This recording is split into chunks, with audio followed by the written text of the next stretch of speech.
ओम श्री विष्णु पुराणाय नमः। विष्णु पुराण प्रथम अंश 12वां अध्याय। ध्रुव की तपस्या से प्रसन्न हुए भगवान का आविर्भाव और उसे ध्रुवपद दान। श्री पराशर जी बोले, हे मैत्रेय, ये सब सुनकर राजपुत्र ध्रुव उन ऋषियों को प्रणाम कर उस वन में चल दिए और हे द्विज, अपने को कृतकृत्य सा मानकर वह यमुना तटवर्ती अति पवित्र मधु नामक वन में आया। आगे चलकर उस वन में मधु नामक दैत्य रहने लगा था, इसलिए वह इस पृथ्वी तल में मधु वन नाम से विख्यात हुआ। वहीं मधु के पुत्र लवण नामक महाबली राक्षस को मारकर शत्रुघ्न ने मथुरा नामक पुरी बसाई। जिस मधुवन में निरंतर देव श्री हरि की सन्निधि रहती है, उसी सर्व पापहारी तीर्थ में ध्रुव ने तपस्या की। मरीचि आदि मुनीश्वरों ने उसे जिस प्रकार उपदेश किया था, उसने उसी प्रकार अपने हृदय में विराजमान निखिल देवेश्वर श्री विष्णु भगवान का ध्यान करना आरंभ किया। इस प्रकार हे विप्र, अनन्य चित्त होकर ध्यान करते रहने से उसके हृदय में सर्वभूतांतर्यामी भगवान हरि सर्वतो भाव से प्रकट हुए। हे मैत्रेय, योगी ध्रुव के चित्त में भगवान विष्णु के स्थित हो जाने पर सर्वभूतों को धारण करने वाली पृथ्वी उसका भार न संभाल सकी। उसके बाएं चरण पर खड़े होने से पृथ्वी का बायां आधा भाग झुक गया और फिर दाएं चरण पर खड़े होने से दायां भाग झुक गया, और जिस समय वह पैर के अंगूठे से पृथ्वी को बीच से दबाकर खड़ा हुआ तो पर्वतों के सहित समस्त भूमंडल विचलित हो गया। हे महामुने, उस समय नदी, नद और समुद्र आदि सभी अत्यंत क्षुब्ध हो गए और उनके क्षोभ से देवताओं में भी बड़ी हलचल मची। हे मैत्रेय, तब याम नामक देवताओं ने अत्यंत व्याकुल हो इंद्र के साथ परामर्श कर उसके ध्यान को भंग करने का आयोजन किया। हे महामुने, इंद्र के साथ अति आतुर कुष्मांड नामक उपदेवताओं ने नाना रूप धारण कर उसकी समाधि भंग करना आरंभ किया।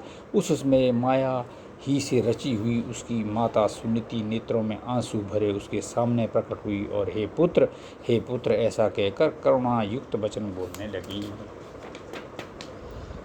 उसने कहा, बेटा, तू शरीर को घुलाने वाले इस भयंकर तप का आग्रह छोड़ दे। मैंने बड़ी बड़ी कामनाओं द्वारा तुझे प्राप्त किया है। अरे, मुझ अकेली अनाथा दुखिया को सौत के कटु वाक्यों से छोड़ देना तुझे उचित नहीं है। बेटा, मुझ आश्रयहीन का तो एकमात्र तू ही सहारा है। कहाँ तो 5 वर्ष का तू और कहाँ तेरा ये अति उग्र तप। अरे, इस निष्फल क्लेशकारी आग्रह से अपना मन मोड़ ले। अभी तो तेरे खेलने कूदने का समय है, फिर अध्ययन का समय आएगा, तदंतर समस्त भोगों के भोगने का, और फिर अंत में तपस्या करना भी ठीक होगा। बेटा, तुझ सुकुमार बालक का जो खेल कूद का समय है, उसी में तू तपस्या करना चाहता है। तू इस प्रकार क्यों अपने सर्वनाश में तत्पर हुआ है?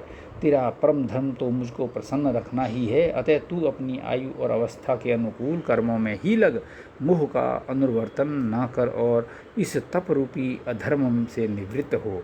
बेटा, यदि आज तू इस तपस्या को न छोड़ेगा तो देख, तेरे सामने ही मैं अपने प्राण छोड़ दूंगी। श्री पराशर जी बोले, हे मैत्रेय, भगवान विष्णु में चित्त स्थिर रहने के कारण ध्रुव ने उसे आँखों में आंसू भरकर इस प्रकार विलाप करती देखकर भी नहीं देखा।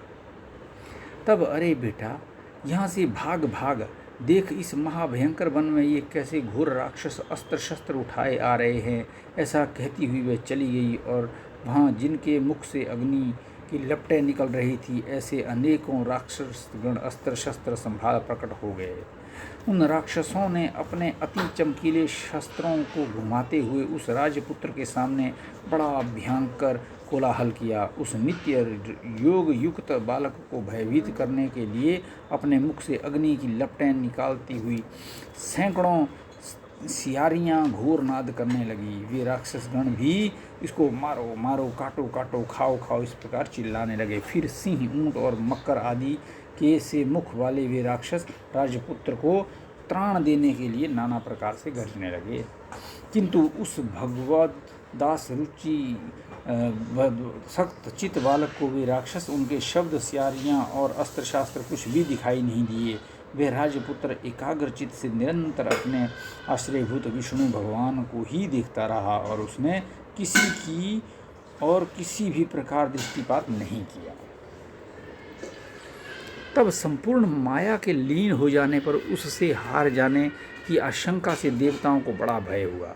अतः उसके तप से संतप्त हो वे सब आपस में मिलकर जगत के आदि कारण शरणागत वत्सल अनादि और अनंत श्री हरि की शरण में गए। देवता बोले, हे देवाधिदेव जगन्नाथ परमेश्वर पुरुषोत्तम, हम सब ध्रुव की तपस्या से संतप्त होकर आपकी शरण में आए हैं। हे देव, जिस प्रकार चंद्रमा अपनी कलाओं से प्रतिदिन बढ़ता है, उसी प्रकार ये भी तपस्या के कारण दिन रात उन्नत हो रहा है।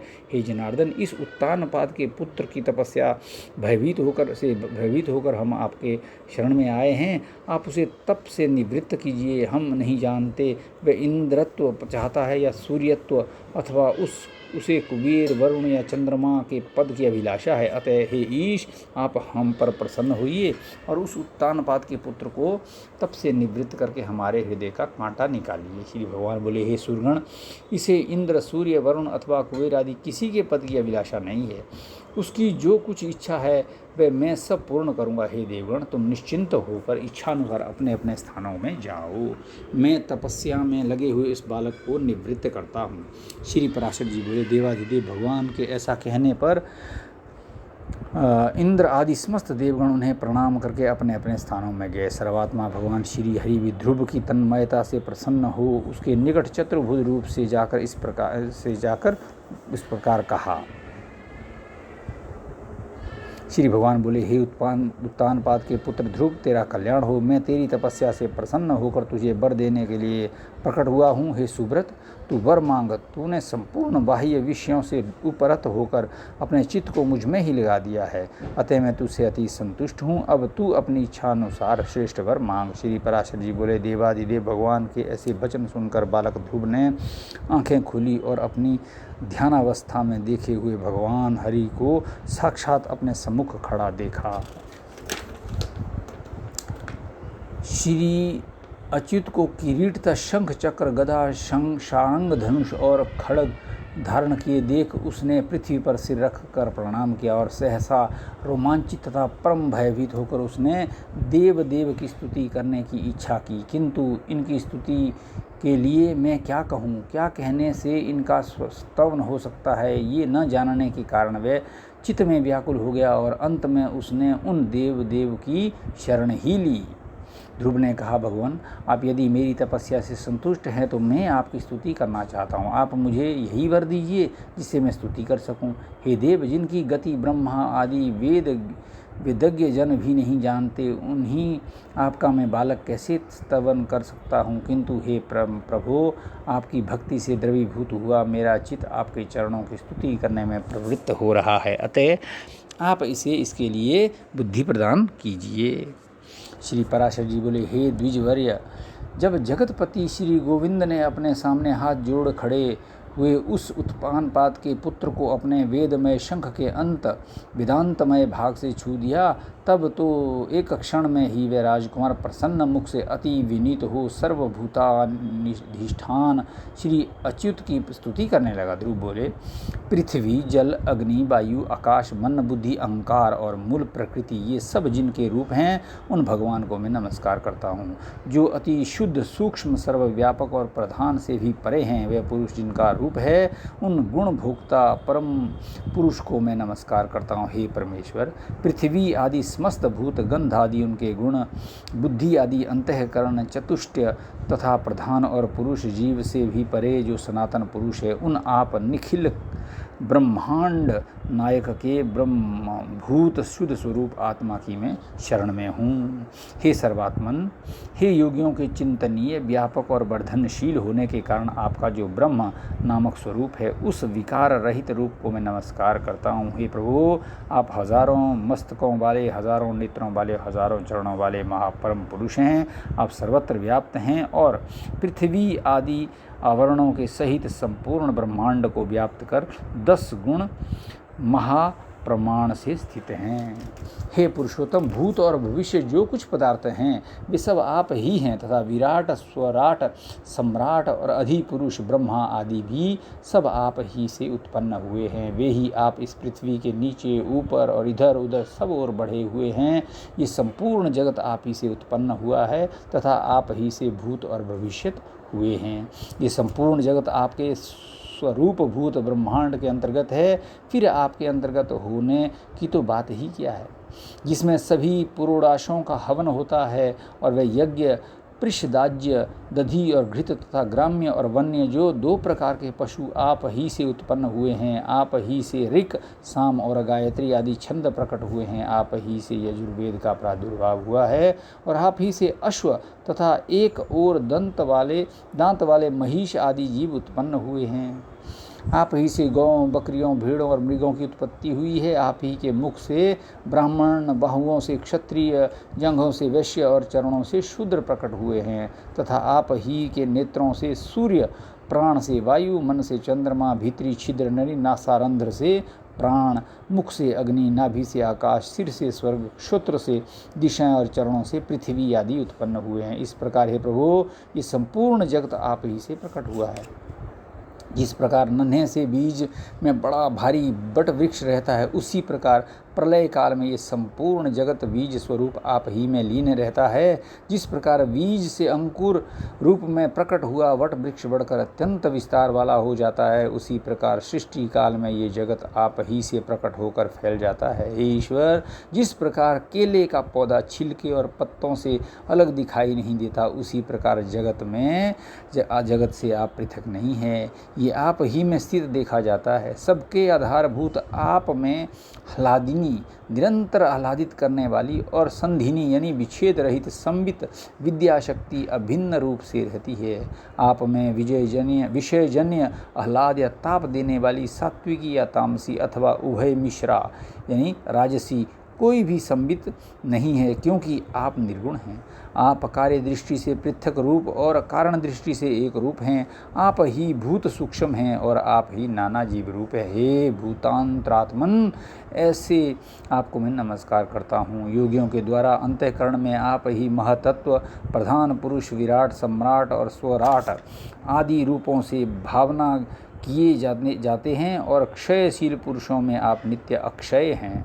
आकाश आदि सर्वभूतों में सार अर्थात उनके गुण रूप आप ही हैं। समस्त रूपों को धारण करने वाले होने से सब कुछ आप ही हैं, सब कुछ आप ही से हुआ है, अतएव सबके द्वारा आप ही हो रहे हैं, इसलिए आप सर्वात्मा को नमस्कार है। हे सर्वेश्वर, आप सर्वात्मक हैं, क्योंकि संपूर्ण भूतों के व्याप्त हैं, अतः मैं आपसे क्या कहूँ। आप स्वयं ही सब हृदय स्थित बातों को जानते हैं। हे सर्वात्मन, हे सर्वभूतेश्वर, हे सब भूतों के आदि स्थान, आप सर्वभूत रूप से सभी प्राणियों के मनोरथों को जानते हैं। हे नाथ, मेरा जो कुछ मनोरथ था वह तो आपने सफल कर दिया है, और हे जगतपते, मेरी तपस्या भी सफल हो गई है, क्योंकि मुझे आपका साक्षात दर्शन प्राप्त हुआ है। श्री भगवान बोले, हे ध्रुव, तुमको मेरा साक्षात दर्शन प्राप्त हुआ है, इससे अवश्य ही तेरी तपस्या तो सफल हो गई, परंतु हे राजकुमार, मेरा दर्शन भी तो कभी निष्फल नहीं होता, इसलिए तुझको जिस वर की इच्छा हो वह मांग ले। मेरा दर्शन हो जाने पर पुरुष को सभी कुछ प्राप्त हो जाता है। ध्रुव बोले, हे भूतेश्वर, भूत भव्येश्वर भगवान, आप सभी के अंतःकरणों में विराजमान है। हे ब्रह्मन, मेरे मन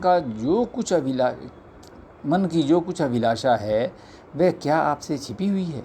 तो भी हे देवेश्वर, मैं दुर्विनीत जिस अति दुर्लभ वस्तु की हृदय से इच्छा करता हुआ उसे आपको आज्ञानुसार आपके प्रति निवेदन करूंगा। हे समस्त संसार को रचने वाले परमेश्वर, आपके प्रसन्न होने पर संसार में क्या दुर्लभ है।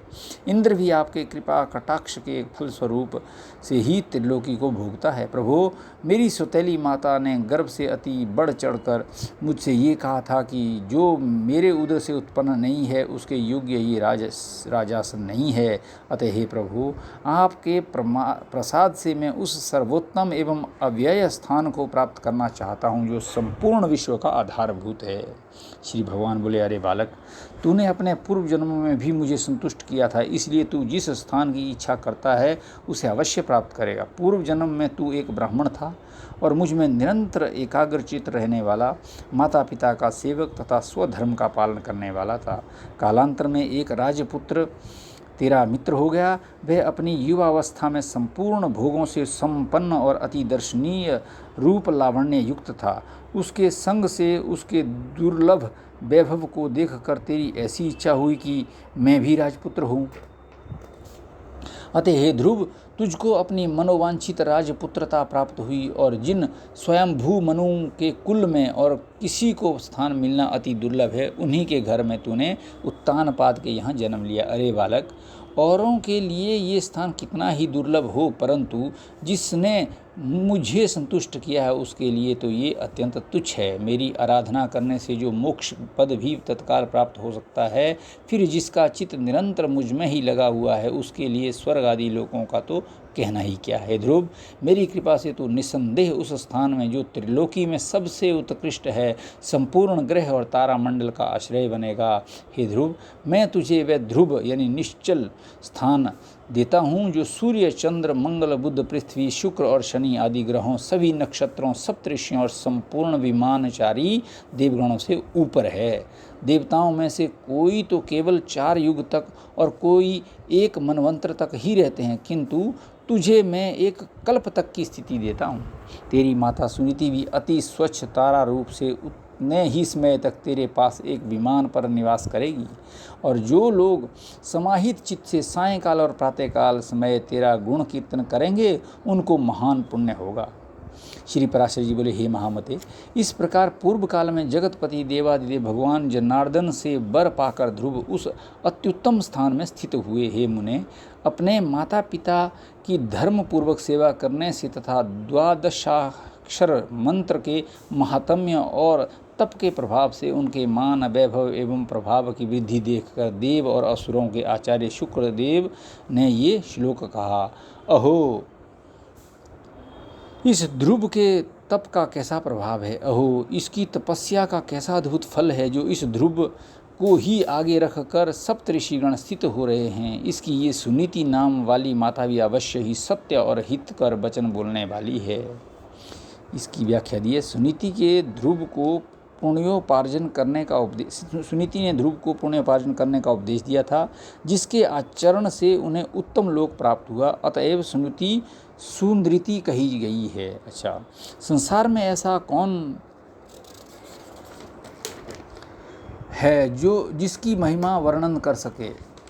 क्या है? संसार में ऐसा कौन है जो इसकी महिमा वर्णन कर सके, जिसने अपनी कोख में जिसने अपनी कोख में उस ध्रुव को धारण करके त्रिलोकी का आश्रयभूत अति उत्तम स्थान प्राप्त कर लिया, जो भविष्य में भी स्थिर रहने वाला है। जो व्यक्ति ध्रुव के इस दिव्य लोक प्राप्ति के प्रसंग का कीर्तन करता है, वह सब पापों से मुक्त होकर स्वर्गलोक में पूजित होता है। वह स्वर्ग में रहकर अथवा पृथ्वी में रहे कभी अपने स्थान से च्युत नहीं होता तथा समस्त मंगलों से भरपूर रहकर बहुत काल तक जीवित रहता है। इति श्री विष्णु पुराणे प्रथमे अंशे 12वां अध्यायः।